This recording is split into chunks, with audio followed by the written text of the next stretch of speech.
తండ్రి లేని వారినైనను విధవరాండ్రనైనను బాధింపకుడి. ఇర్మియా 22:3.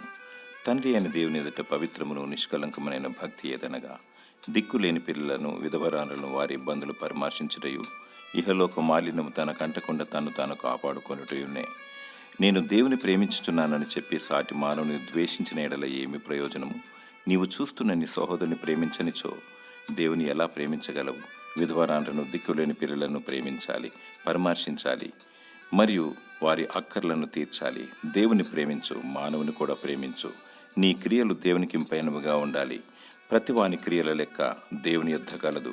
ముసలి ప్రాయంలో ఉన్న బీద విధవరాండ్రను బాధించకూడదు. తండ్రిని కోల్పోయిన అనాథ పిల్లలను ఆదరించు, బాధించకు. దేవుడు నిన్ను దీవిస్తాడు, నీకు ప్రతిఫలమిస్తాడు, పరలోక రాజ్యమును నీకు అనుగ్రహిస్తాడు. దేవుడు నిన్ను నీ కుటుంబాన్ని దీవించునుగాక. ఆమేన్.